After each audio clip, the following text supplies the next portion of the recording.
Olá, povo. Eu vou compartilhar com vocês três textos que espero eu que possa ajudar em alguma área da vida sua, que acredito eu que irá sim ajudar.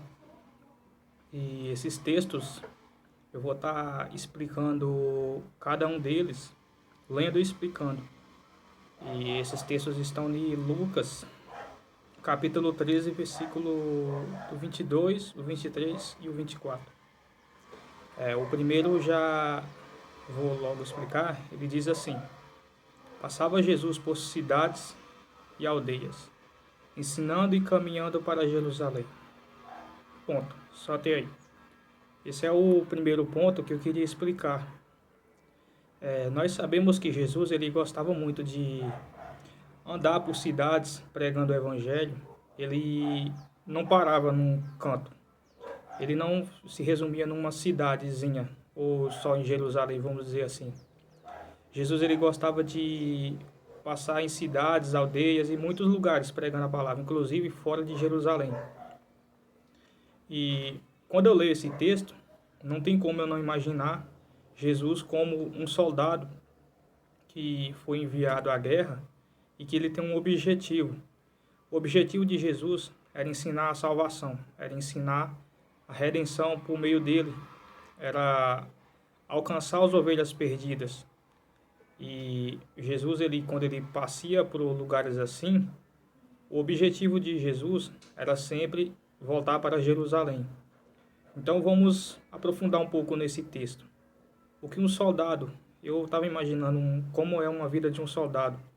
Geralmente um soldado ele é alistado para uma guerra, isso é o natural. Só que a maioria, ou se não todos, esses soldados, acredito eu, que quando ele vai para a guerra, a cabeça dele, no pensamento dele, não é viver a vida toda no meio da guerra.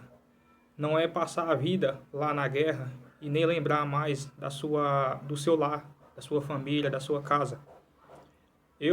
Quando eu analisei esse texto, eu já vi uma meditação na minha mente falando a respeito disso. Eu imaginei mais ou menos o seguinte: um soldado, quando ele vai para a guerra, ele vai fazer seu trabalho. O seu general enviou ele até lá, ele foi alistado para isso. Só que ele sempre tem em mente de voltar para casa, de colocar as suas armaduras de lado e descansar, estar seguro em casa. Jesus, não que Jerusalém era o lugar onde que Jesus queria voltar e queria permanecer. Jerusalém era como se fosse uma referência para todos aqueles que servem a Deus. Por exemplo, um crente, a pátria dele, sabemos disso, que o lar dele não é mais aqui na terra. Quando você entrega a sua vida para Cristo, no bom sentido na melhor palavra, porque entregar a vida para Cristo não é apenas uma simples palavra, mas é você realmente entregar a sua vida para Ele. É você deixar as suas vontades, entregar tudo e passar a fazer a dele. É você abrir mão de todos os seus querer, os seus desejos e começar a fazer a vontade dele. Essa é entregar a vida para Cristo. Porque aí ele se tornará o Senhor da sua história. Chamamos Deus muito de Senhor, mas não tem como você servir a Deus e Ele ser o Senhor da sua vida e Ele não conduzir ela. Então, nós vimos que Jesus ele tinha um objetivo, Jerusalém. Ele ensinava, passava por lugares que não era Jerusalém, mas o seu objetivo sempre era caminhar para Jerusalém. Então, para aqueles que já servem a Deus, a palavra é: você que caminha por esse mundo, que é um mundo que a Bíblia considera como um mundo que não é dos que servem a Deus, mas um mundo estranho, um mundo escuro, porque esse mundo não é dos crentes, daqueles que servem a Deus. Esse mundo é apenas um campo de guerra, onde os soldados de Deus, eles lutam. Só que a Jerusalém, o objetivo final daqueles que servem a Deus é o céu. É onde a nossa mente deve estar. É lá onde o nosso pensamento, o coração deve estar. Como a Bíblia mesmo diz: onde estiver o teu tesouro, estará o teu coração. Então vemos que Jesus ele dava um modelo, um exemplo de como devemos andar nessa terra. Quando Jesus ele saiu de Jerusalém para pregar, o lar que Deus prometeu dar ao povo de Israel era Jerusalém. Jerusalém era como se fosse o céu para o povo de Israel. Só que, no caso nosso, hoje é o céu. Hoje não é Jerusalém, mas o nosso lar, onde devemos desejar, onde devemos estar pensando, loucos para ir para lá. Devemos pensar agora no céu, aonde é a nossa morada, que Deus agora nos deu acesso a Ele. Então, quando todos nós que somos soldados de Cristo, devemos ter esse pensamento, como Paulo fala também em Filipenses. Ele diz que prossegue para o alvo, esquecendo as coisas que para trás ficam, e prossegue para o alvo, a fim de também agradar aquele que o alistou. Porque ele fala bem no final que a gente tem esse mesmo pensamento de prosseguir para o alvo, a fim de alcançar o prêmio da soberana vocação. Então ele nos dá um exemplo de como devemos viver aqui. Um exemplo que é para todo aquele que serve a Deus. Agora eu vou ler o segundo ponto, o segundo texto, na verdade, que é o versículo 23. E alguém lhe perguntou: Senhor, são poucos que são salvos? Só até aí. É uma pergunta que também eu estava meditando nela e que me chamou a atenção. Vimos que Jesus ele operava muitos milagres. Jesus ele fazia muitas curas e ele realizava muitos prodígios. Eram coisas extraordinárias o que Cristo fez. E vimos que isso aí enquanto Jesus estava aqui, tinha muito disso. Tinha muitas pessoas que eram curadas de enfermidades que o médico não conseguiria. Pessoas aleijadas, pessoas que até mortas que voltaram à vida, porque Cristo deu a vida.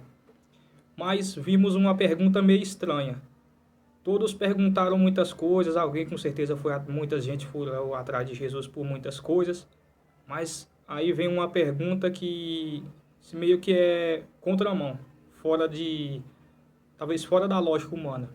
Ele pergunta uma pergunta que acredito eu que todo aquele que deve estar preocupado a respeito de onde passará a sua eternidade, ou a respeito de será que eu vou conseguir ser salvo? Ele faz uma pergunta, não fala o nome dessa pessoa, mas é uma pergunta que é a mais importante que deveríamos fazer para nós. São poucos que são salvos? Deveríamos ter essa preocupação dentro de nós. Deveríamos analisar, eu vou ser salvo, será? Será que realmente eu vou para o céu? Será que realmente vou morar com Deus? Ou existe a outra possibilidade de eu não ir morar com Deus? Essa é uma das perguntas mais interessantes que eu vi na Bíblia. Tem muitas, mas elas é uma delas também. Porque esse rapaz, ou esse homem, ou moça, não sei, ou mulher, eu não sei quem foi que fez essa pergunta, porque a Bíblia não nos deixa claro. Mas ele pergunta uma coisa que ninguém perguntava. E é estranho, né? Porque o pessoal está tão focado nas coisas daqui, tão focado na sua cura particular, na sua restauração de casamento, no seu emprego, nas coisas que a gente precisa aqui, que não dá para negar, mas tem outras coisas que não é necessário também. E as pessoas estavam tão focadas nisso que esqueceram dessa parte. Esse homem com certeza viu um sermão, Jesus pregando sobre condenação e salvação, e com certeza esse texto falou com ele e deixou preocupado. E ele chega e pergunta: Senhor, são poucos os que são salvos? Essa é uma pergunta que todo aquele, tanto que serve a Deus como que não serve, deveria fazer para si mesmo e depois para Deus. Eu vou ser salvo? Ou chegar até o Senhor, Senhor, são poucos? Porque isso demonstra o interesse de onde ele queria. Qual era o interesse dele? Geralmente as pessoas têm interesse em suas coisas próprias. Vá até Deus para realização particulares suas. Mas uma pessoa que vai igual essa pessoa que foi ter Cristo e pergunta, são poucos que são salvos? Isso é que é o mais importante da história. Então, quando você olhar e ver que o seu coração só vai ter Cristo por coisas que lhe pertencem a você mesmo, lembre-se dessa pergunta: Senhor, são poucos que são salvos? Ele sabe que as coisas dessa terra é necessário, o Senhor sabe disso. Só que o Senhor também, ele pede para o nosso coração não estar nessa terra. Porque como eu falei no primeiro texto, no primeiro que eu expliquei, aonde é que tiver o teu tesouro, estará o teu coração. Os textos se ligam em si. Então, não tem como você estar preocupado com as coisas daqui e ter um espaço para preocupar em se realmente você vai para o céu ou não. Esse homem aqui pegou a boa parte, que nem a palavra diz. Então você deve fazer essa pergunta e esperar o que é que deve acontecer. Continuando o terceiro texto, eu expliquei o primeiro, o segundo, agora o terceiro. E o terceiro ele é o versículo 24. Respondeu-lhes, esforçai-vos por entrar pela porta estreita, pois eu vos digo que muitos procurarão entrar e não poderão. Sabemos que no segundo texto que eu expliquei, uma pessoa pergunta a Jesus, são poucos que são salvos? E ao perguntar isso, Jesus ele explica como que funciona a luta aqui para você conseguir sua salvação. Como que funciona, como que deve ser o meio de viver seu para que você possa se manter firme e conseguir a salvação. Jesus ele dá um exemplo sobre uma porta, que é uma porta estreita. Então se imagine uma porta que dá trabalho para você passar. Essa é uma porta que Jesus ensina, que é a entrada para o reino eterno, eterno na glória ali, o céu. Ele explica que a gente tem que se esforçar por entrar pela porta estreita. Ele também dá um exemplo em outro texto, ele dá um exemplo de uma porta larga, que é a porta onde muitos passam, e o caminho espaçoso, que é a porta onde o mundo e as pessoas que não querem nada com Deus passam. Muitas pessoas falam assim, eu tenho Deus no coração, eu acredito em Deus, eu sirvo a Deus. Só que, se você for bem pensar, na verdade não é bem assim. Servir a Deus, você precisa negar a sua vontade. As pessoas não querem isso. A sua vontade é o seu Senhor da sua vida, é o Senhor da sua vida. Então, quando você fala, eu sirvo a Deus, eu acredito em Deus, se você não realmente nega a sua vontade e segue a vontade dele, você só está enganando você a si mesmo. E que nem Tiago fala, para aquelas pessoas que falam, eu tenho fé em Deus, e a sua fé não muda nada em sua vida, Tiago diz, os demônios também creem, os demônios também têm fé em Deus, e estremece. Ou seja, a fé do demônio é melhor que a sua. Então, nós vimos que muitas pessoas elas não querem nada com Deus. Só que para não ficar feio, para não dizer que ela não acredita em Deus e que não quer nada com Deus, elas falam, eu acredito em Deus. Mas, vimos aqui, vamos voltar para o texto. Ele fala, esforçai-vos para entrar pela porta estreita. A vida aqui na Terra, para quem serve a Deus, não é um mar de maravilhas. Você precisa enfrentar primeiro. Você tem uma natureza do pecado dentro de você. Segundo, você tem Satanás contra a sua fé. E você ainda tem as pessoas que ainda lutam contra você. Então, quando você vê uma situação dessa, você já vê. A porta realmente é estreita. Jesus ele falou isso, ele não estava brincando. Jesus ele não falou dando risada, falando, a porta é estreita, mas estou falando brincando, estou zoando. Ele não falou isso brincando, ele falou realmente é estreita. E é com esforço, você precisa se esforçar para entrar por essa porta estreita. Mas vamos analisar um pouco. Por que Jesus fala que essa porta que dá acesso à vida é estreita e a porta que dá acesso, que leva à condenação, é larga? Então vimos duas simbologias que Jesus dá de portas diferentes, porém, que é a realidade hoje. Vimos que ninguém quer nada com Deus. As pessoas não querem nada com Deus. Elas entram por essa porta larga porque é o caminho mais fácil de se seguir. Ninguém quer viver uma vida que precisa negar a si mesmo. Ninguém quer Deus, porque se você realmente quer Deus, precisa fazer a vontade de Deus. Você, por acaso, já viu dizer que algum juiz não tem uma lei? Por acaso você já viu dizer que existe um trono de julgamento aonde não existe uma lei, aonde todo mundo viva do jeito que quer? Então não tem como você dizer que Deus é assim. Se o juiz da terra não vive assim, se aqui a lei da terra, se na terra precisa de uma lei, se precisa de um juiz, por que você acha que Deus seria o liberal e deixaria todo mundo fazer o que quer e não tivesse uma lei para estabelecer o modo de viver do ser humano? Então nós conhecemos que para entrar no céu não é tão fácil assim. não é morreu e Deus dá um bom lugar, como o povo gosta muito de falar. Não, vimos nas Escrituras que isso realmente não existe nas Escrituras. Não existe. O que existe nas Escrituras é que a porta estreita é a que leva ao céu, isso aí é com dificuldades e grandes dificuldades que você consegue entrar no céu. Agora, a porta larga é aquela que qualquer um pode passar. Você não precisa fazer muita coisa, não precisa viver bem, viver fazendo muita coisa. Você precisa apenas, só viver. Não precisa fazer muita coisa. Você precisa não ligar muito com isso, decidir não se importar muito com mexer com isso. Você só precisa viver uma vida normal.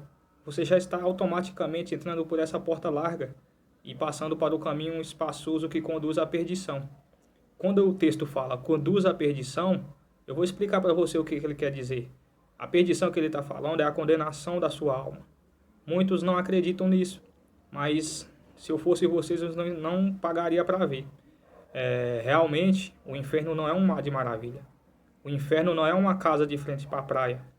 O inferno é onde você vai sofrer e nunca mais sairá de lá.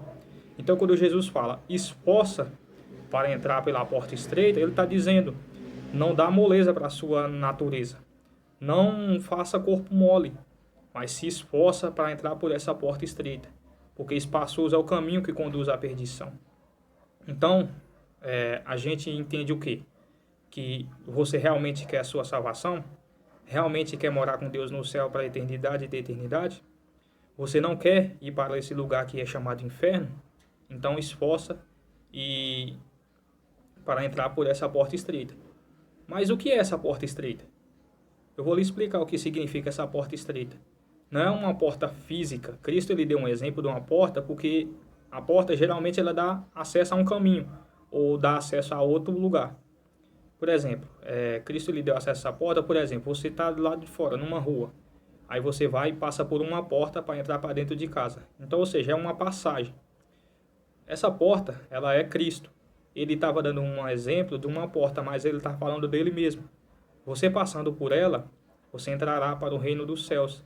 Então, por que Cristo é uma porta estreita? Porque Cristo, ele se apresenta como uma porta estreita. Cristo ele se apresenta como uma porta estreita porque você existe duas vontades dentro de você. A vontade de todo aquele que serve a Deus, digo.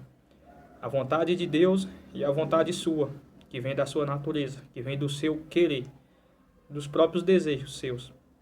Então, para você falar assim, não, eu vou negar o que eu quero, não vou fazer tudo o que eu quero, mas vou obedecer a Deus, geralmente já é uma dificuldade. Já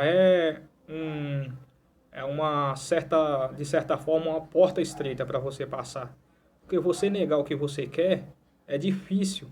Então, quando Jesus fala, essa porta é estreita, esforça-se para passar por ela. Jesus está dizendo, você vai ter que fazer a minha vontade, mas vai ser com dificuldades grandes, vai ser com esforço para você fazer a minha vontade. Então, quando olhamos para algum texto bíblico e vê Jesus falar de porta, quando falar de porta estreita, é ele mesmo é a porta estreita.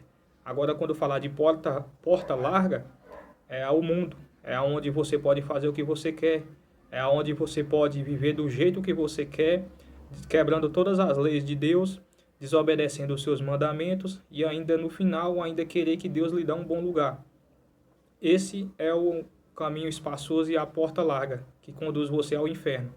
Mas a porta estreita, por mais que é cheia de dificuldades, por mais que é com muito sofrimento, que é com muito esforço, mas ela te conduz à vida. Você terá a vida eterna diante de Deus. Morará com Deus para sempre e nunca acabará. Porém, se você escolher a porta larga, que é a porta que o mundo oferece, que é o caminho largo, você não terá outra solução a não ser você sofrer de eternidade a eternidade num lugar chamado inferno, que é um lugar onde ninguém quer ir, porém, as suas decisões lhe mandam para lá. Que vocês possam fazer proveito dessa mensagem que eu fiz, que eu expliquei para vocês, e que isso realmente ajude vocês na vida. Eu acredito que pessoas que não servem a Deus vão ver essa mensagem também, e se você ver essa mensagem, o que eu quero é que você não deixe entrar num ouvido e sair no outro. porque você um dia vai precisar dela e vai ver que ela é verdade. Que vocês possam fazer proveito de cada mensagem. Fique com Deus.